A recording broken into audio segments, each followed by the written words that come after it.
Attack on Titan के अंदर हमें जो 9 टाइटन शिफ्टर्स देखने के लिए मिलते हैं, उनमें से सबसे अलग जो टाइटन उभर के आता है, जो कि देखने में बिल्कुल अलग नहीं लगता लेकिन काफी अलग है, वो है अटैक टाइटन। ये टाइटन इकलौता ऐसा टाइटन है जो फ्रीडम के लिए लड़ता है, और वो भी through out attack on Titan की हिस्ट्री। और अटैक टाइटन है जो वो एओटी के अंदर काफी इंपॉर्टेंट रोल भी प्ले करता है। इवन तो दिखने में ये एक नॉर्मल टाइटन की तरह है, लेकिन इसने पूरे एओटी को 360 डिग्री घुमा रखा था। और इस वीडियो के अंदर मैं कवर करने वाला हूँ अटैक टाइटन की शॉर्ट स्टोरी, साथ में उसकी एबिलिटीज की बात करूंगा मैं, और उसकी कॉम्बैट टैक्टिक्स की, और किस तरीके का इंपैक्ट पड़ता है यूजर पे जब वो अटैक टाइटन रखता है। और बर्जर्क मोड की भी मैं बात करने वाला हूँ अटैक टाइटन के साथ में। अटैक टाइटन अदर टाइटन से कैसे लड़ता है उसकी भी हम बात करेंगे, और अटैक टाइटन कितना इंपॉर्टेंट रोल प्ले करता है एओटी के अंदर उसकी भी हम बात करने वाले हैं। साथ में फिलोसफी की भी बात करने वाला हूँ मैं अटैक टाइटन की, और इसके कर्ज ऑफ फ्रीडम की भी। And my name is the nectar, और इस वीडियो के अंदर मैं बात करने वाला हूँ अटैक टाइटन के बारे में। So let's start attack Titan story. सबसे पहले जिस बंदे के पास अटैक टाइटन था वो था एरन क्रूगर, यानी दी आउल, जो कि एक मार्ले का स्पाई था, लेकिन मार्ले के अगेंस्ट ही वो काम कर रहा था और इनहेरिट करता था अटैक टाइटन को। लेकिन एरन क्रूगर ने मरने से पहले अपने अटैक टाइटन ने जो ग्रीश एयर को दे दिया था, और अटैक टाइटन का खाली इकलौता मिशन ये था कि वो फाउंडिंग टाइटन को चुरा ले। एटलीस्ट उस समय पे तो यही था। फिर ग्रीश एयर जो होता है अटैक टाइटन की पावर से फाउंडिंग टाइटन की पावर्स को ले आता है रीस फैमिली से, और ये सारी चीजें एरन येगर करवा रहा था। और फिर ग्रीशा जो होता है ये अटैक टाइटन को एरन येगर को पास ऑन कर देता है, जो कि उसका बेटा होता है। तो एरन जब ग्रीशा येगर को खा लेता है तो वो अटैक टाइटन की पावर पा लेता है, और साथ में उसे फाउंडिंग टाइटन की भी पावर्स मिल जाती है। सबसे पहले हमें एरन जब ट्रांसफॉर्म होते देखने के लिए मिला था वो था ट्रोस डिस्ट्रिक्ट, और अटैक टाइटन की मदद से उसने गेट को भी सील करा था, जो कि इंसानियत की सबसे पहली विक्ट्री थी। इसके बाद उसने लड़ाई करना सीखा, हार्डनिंग की पावर सीखी, और राइनर और एनी और बेर्थरोल्ड से भी लड़ा। और जब वॉर की डिक्लेरेशन हुई उस टाइम पे एरन वहीं पे था, और उसने वॉर हैमर टाइटन को हराया और उसकी भी पावर गेन कर ली थी। और एंड में अटैक टाइटन ने जो रंबलिंग कर दी थी। और एरन की डेथ के बाद अटैक टाइटन ने जो हमेशा के लिए चला गया। एबिलिटीज,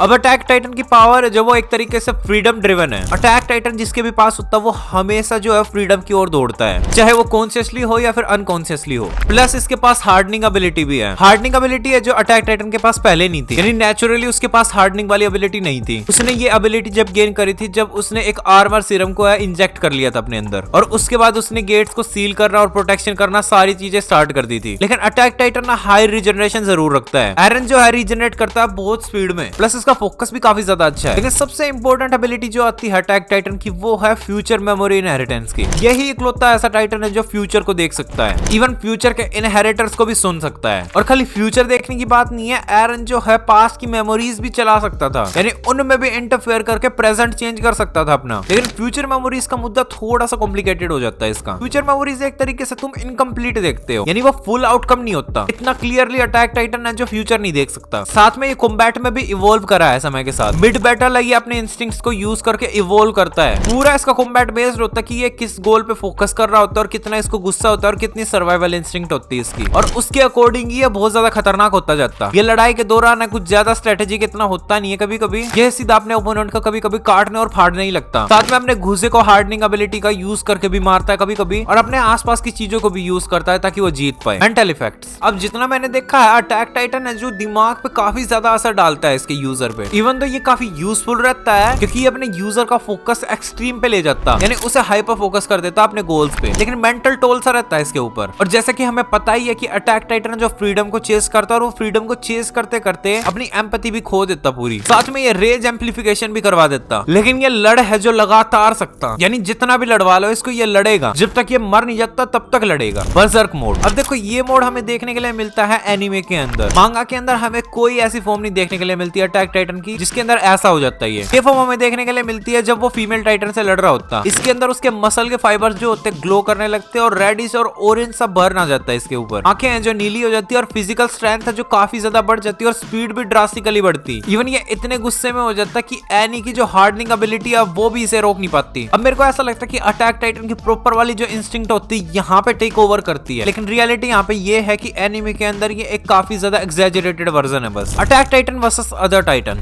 अटैक टाइटन की एक काफी इंटरेस्टिंग बात है कि ये जब भी किसी टाइटन से लड़ता है तो काफी इंटरेस्टिंग काउंटर्स लाता है। जैसे कि आर्मर टाइटन का जो डिफेंस काफी ज्यादा खतरनाक है, तो ये उसे कैसे बाईपास करता है अपने गुस्से को यूज करके और उसके वीक जॉइंट्स को टारगेट करके। वो टाइटन है जो वर्सेटैलिटी रखता है, तो अटैक टाइटन है उस पर रश करता है, इवन उसको क्रिस्टलाइजेशन का भी टाइम नहीं देता। And female Titan is all about technique, तो अटैक टाइटन सिंपली उसके मूव्स को कॉपी करना स्टार्ट कर देता, पूरा मिरर करता उसको। तो अटैक टाइटन के सबसे स्ट्रॉन्गेस्ट वेपन जो हमें देखने के लिए मिलता है वो उसकी अनप्रेडिक्टेबिलिटी है, यानी किसी भी सिचुएशन में डाल दो ये कहीं ना कहीं कोई ना कोई रास्ता तो ढूंढता ही है। वो अलग बात है कोलोसल टाइटन से ये लड़ नहीं पाया था, लेकिन कोलोसल टाइटन से हमें फाइट इसकी एक ही देखने के लिए मिली है, इंपॉर्टेंस ऑफ अटैक टाइटन। अब पूरी की पूरी सीरीज में अटैक टाइटन है जो काफी इंपॉर्टेंट रोल प्ले करता है। यही टाइम लूप बनाता है, मेमोरीज को कंट्रोल करता है और पूरा इंटायर प्लॉट है जो अटैक ऑन टाइटन का अटैक टाइटन पे ही बेस्ड है। इसने ही वॉल्स को सील करा है, इसी ने ही इंसानियत को जो विक्ट्रीज दिलाई हैं, और यही सबसे बड़ा हथियार था जब सारे मार्लियंस मिलके एल्डियंस पे चढ़े हुए थे सर पे। इसी ने पाथ्स को एक्सेस करके ymir तक पहुंचा था और इसी ने रंबलिंग स्टार्ट करी है और इसी ने सभी टाइटन्स को खत्म करा है। तो अटैक टाइटन काफी इंपॉर्टेंट रोल प्ले करता है अटैक ऑन टाइटन के अंदर। लेकिन सबसे अच्छी बात मेरे को अटैक टाइटन की ये लगती है कि अटैक टाइटन एक वेपन की तरह एक्ट नहीं करता, ये एक तरीके से ट्रू एम्बॉडीमेंट सी फील होता फ्री विल की। इसका जो यूजर होता है एक तरीके से डेस्टिनी के अकॉर्डिंग चलता है, ना कि पॉलिटिक्स के अकॉर्डिंग इतना खास। इसका ओबीडियंट नेचर है ही नहीं, इवन जो इसका इनहेरिट करता वो भी इसको कंट्रोल नहीं कर सकता अच्छे से। द कर्स ऑफ फ्रीडम, ये सबसे इंपॉर्टेंट पॉइंट आता है अटैक टाइटन के बारे में भी और अटैक ऑन टाइटन के बारे में भी। अटैक टाइटन को जो भी इंसान इनहेरिट करता है उसे कुछ ना कुछ खोना पड़ता है और वो हमेशा किसी ना किसी चीज से लड़ता रहता। तो एक तरीके से ये कर्स की तरह तो एक्ट करता है attack Titan. And even attack Titan के अगर हिस्ट्री के बारे में भी बात करूं तो अटैक टाइटन है उन्हीं लोगों के पास ही रहा है जो ज्यादातर लड़ते आए हैं। प्लस ymir वाले टाइम पे भी अटैक टाइटन है उन्हीं के पास था। अब तुम्हारा क्या विचार बनता अटैक टाइटन के बारे में, मैं जानना जरूर पसंद करूंगा, तो कमेंट सेक्शन के अंदर बात करते हैं। चलो अगले लाइक से सब्सक्राइब तो तुम देख ही लोगे, लेकिन तुम्हें अगर अटैक टाइटन के ऊपर और ज्यादा वीडियोस देखनी है, ये प्लेलिस्ट तुम्हारे सामने आ रही है, तुम क्लिक करके सारी वीडियोस देख सकते हैं जितनी भी मैंने चैनल पर डाल रखी है। सारी की सारी इस प्लेलिस्ट में अवेलेबल है। और वीडियो देखने के लिए तुम्हारा शुक्रिया और मैं चला बाय।